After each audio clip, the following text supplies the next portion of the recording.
And right now, a lot is happening. The political scene is actually taking shape each and every day. Safina Party, as a party that is also in the hearts of so many Kenyans who believe in the change and the ideologies that they are actually pushing out there. What is that preparation? What is that focus that Safina Party is having right now, so that in case something comes up today that people are going to the ballot or people need your cause to take the mantle? Right. For us as Safina Party, right now our focus is on creating the conversation. And we want people to identify what we stand for. Yes. And what we stand for is about economic liberation. It's the economy, stupid. That is what Safina, as led by Jimmy Wanjiki and myself, stand for. Economic liberation. So what we are doing now is sensitizing. Jimmy is doing civic education on the economy and identifying what the problem of this economy is. And he's also told us what is the economic, what will be the dimension that he will run the country on the economy. Which part of economics will he run this country on? These people have been demand-side economics, as we are supply-side economics. And supply-side, as I said, is about three things. Reduce taxation, reduce government presence, bureaucracy. Anything that stops production, you remove it, reduce it. Government becomes a facilitator of economic growth, not the driver. And then finally, the supply-side economics is about empowering the private sector, the individual, you and I. The other side, which is demand-side economics, they are about government will do. Tutatengeneza, tutaleta, tutatenga, tutapea.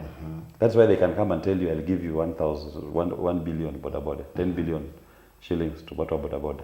Tutapea mama mboga 50 billion. To do what? You see, government thinks it's Father Christmas. Just walking around, doling, dishing. That's the politics these people know. As we believe, government is not Father Christmas. Why should government give money to boda boda? From where? There are better ways you can empower boda boda. So in our supply side economics, we are saying, when we say reduce taxation, those who are in the boda boda sector, what is the number one hindrance to their work? Fuel. Number one is fuel. So we reduce the cost of taxation on fuel. 55% of the pump price goes to taxation. 55%. So reduce those taxes. Then the boda boda will be able to now feel the impact. We've given him the money indirectly. But also what it does, it encourages consumption of that particular product. So you'll collect more. Not that you reduce taxation and your collection will be less. No. And fuel is a driver of an economy. Fuel as a product drives an economy in ways that you cannot tell. Actually, the entire economy. The entire economy. So when you reduce taxation on fuel, the consumption will go up and collections will be high. I mean, simple. These ones cannot understand that basic concept. So that's why we can never. But now they're impeaching the deputy president and politics is taking shape. And do you think the relationship, let's say now the Senate saves the deputy president, do you think the relationship that the president is going to have with the deputy going forward is still going to, is going to be of impact to this country? That relationship is done. They have gone too far. The members of parliament have removed their knives and they've cut Gachagua into pieces. You know, in Shakespeare says, to whom the bell tolls. The bell tolls for Gachagua. His head is on the chopping board. The members of parliament have given him severe blows. Senate will finish the job.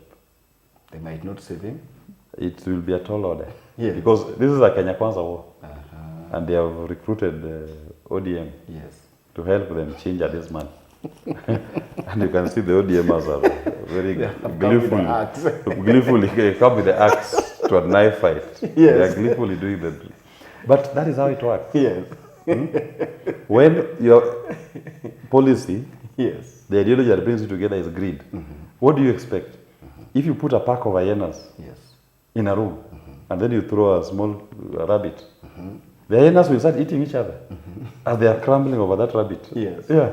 So why are you surprised? This was bound to happen. And said it was bound to happen. Because what is the ideology that brings together Kenya Kwanza? It's greed. It has got nothing to do with service to the people. And when you're talking about greed, Yes. greed, number one, is insatiable. When somebody is greedy, Yes. he cannot be satisfied. There can never be enough. Yes. It's never enough. And to try to satisfy your greed, Yes. you are now forced to start eating each other. Some hyenas even start eating themselves. So that they can have the... Yes, so another hyena sees that, and the other hyena beat it on the leg. Yes. Eh? It sees blood and it's like, hey, there's another meat here, start eating itself. That is what we have in Kenya Kwanza. So more will come. Yes. Gachagua is just the beginning. More of the Kenya Kwanza, they'll eat each other. Yeah. So let them continue. But the people of Kenya are not in that space. Yeah. The people of Kenya care about their issues. And I'm very disheartened when you look at what is happening with this Shifsha nonsense. Yes. Yeah. Somebody has faithfully been paying NHIF and is up to date. Yes. Then you wake up one day and you say we are moving to Shifsha. Yeah. Then you tell them that NHIF cards are no longer recognized. I mean, let's be honest. Yeah. What problem has this person did? And at that time they are in the hospital. They're in the hospital. Yes. There's a kidney patient going for dialysis every 3 weeks. Yeah. Now you are telling them they cannot get their dialysis because Shifsha is still rolling out, they're not registered or what. Yeah. There's always what we call redundancy period, the transition. Yes. Even if you wanted to transit to this nonsense, Yeah.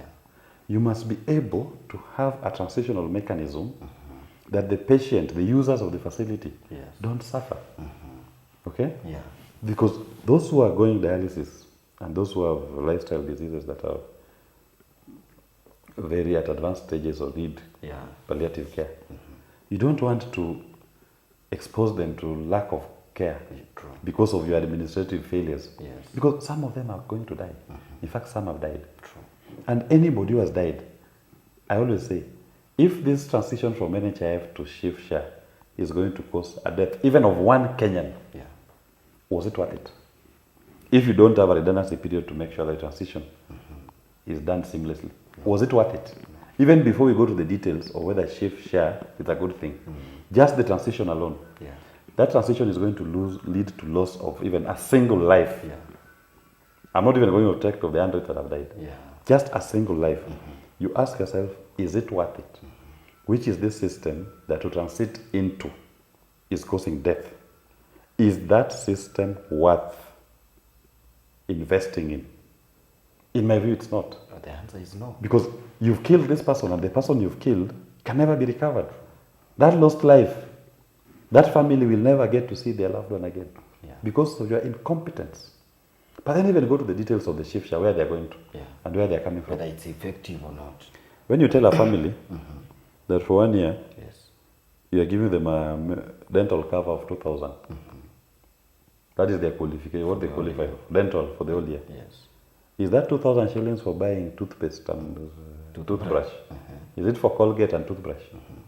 That's 2,000 shillings. Because if you're a family of 5, you have dental of 2,000. Yeah.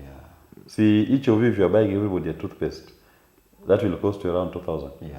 Then for each of you toothbrush is 2,000. Toothpaste will be 3,000. Yeah. That's all it means. That's the dental cover government wants to give the people of Kenya. Yeah. I mean, this is nonsense. Huh? But look at, then they try to gaslight Kenyans that, oh, you see in NHIF, the minimum you're paying was 500. Yeah. Now the minimum you're going to pay is 300.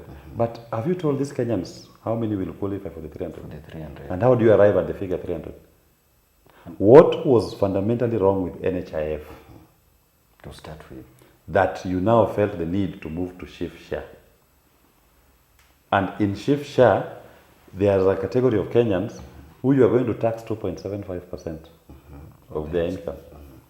Somebody is going to pay almost 300,000 Kenya shillings. Yeah. And the quality of care that he qualifies for is nonsense. With 300,000 Kenya shillings, somebody can get international health cover that is far much superior. Yeah. You can even get treatment in any part of the world. Yeah. The Bupas of this world, Yeah. Agentis, they can give you, with 300,000 Kenya shillings, Yes. you can get medical cover anywhere in the world. And it is comprehensive. You are covered up to almost 50 million Yeah. with 300,000 Kenya shillings. So you are telling us this person is going to pay that much, and yet you are not. So for this Shifsha to work, Yes. and for us to feel the impact of it, there should be a rider. Every public officer, starting with the president, the deputy, cabinet secretaries, permanent secretaries, members of parliament, the entire judiciary, all of you must be in Shif share. And none of you must maintain a private medical cover. It should be public. All of them should be in Shif share. Yes. Because that is the dish that they are serving the people of Kenya. If that dish, you are selling it as a good dish, you must also eat from the same plate. You cannot have a situation where cabinet secretaries, when they are sick, they are all running to India, to Dubai, to South Africa, to London, on private medical cover. Yes. Why should Parliament, that passed the Shif share law, still maintain a comprehensive medical cover, private, for its members and staff? Why? They should all go into Shif share and tell everybody that is where you get your cover from. We are with it. It is good. It is good. We are all eating from that same plate. Yes. That is where we should start. In fact, members of parliament first, and William Ruto. They should all be in that Shif share. They should all only go to facilities that Shif share will pay for. If they go to London, then even this other Kenyan who is in Shif share should follow them to London, and Shif share pays for it. No problem. But I say these people do not care about the people. They don't care about the people. It's about themselves. These are a bunch of hyenas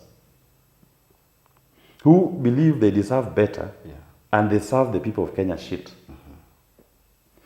Parliament has a comprehensive medical cover for its members.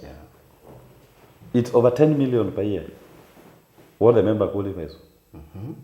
Paid for by taxpayers. And they can be treated anywhere in the world.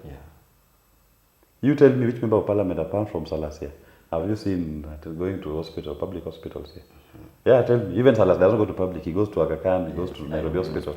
Tell me which Kenyan member of parliament goes to a public facility. They don't go. Then tell me, even when they go to those private facilities, let them put on the table which cover paid for it. You'll find the parliamentary cover is with a private entity. It's not the Shif share or NHIF. Let's all come and eat from the same plate. If it is good. If it is good. And if you cannot eat that food, why are you serving it to the people of Kenya? These are the things that us as Safina Party we believe in. What is good for the goose is good for the gander. True. If the gander cannot eat it, then the goose should not eat it. But it tells you a pack of hyenas don't care about the common good. So Team Safina, Team Piki Piki Ponki, we must bring down the entire system. The system must change. It must be about the best interest of the people. Everybody who is holding any public office, there is only one overriding reason why they are there. To do whatever they are doing in the best interest of the people. It is to the best interest of the people. And at this point, the overriding issue is the economy. Stupid. Any conversation that does not talk about the economy, about the betterment of the people's welfare, we should not be part of that conversation. And it is time we look at people's history. What has been their position? What have they advocated? How have they conducted themselves? Am I telling you that I stand for economic liberation and yet I'm meeting with oppressors? Pure and simple. And when the time comes, we must get a leadership that is about the best interest of the people and is about economic liberation of our people. Bring down the system. Are you ready? We are ready. Wow. We are Thank you very so ready. much.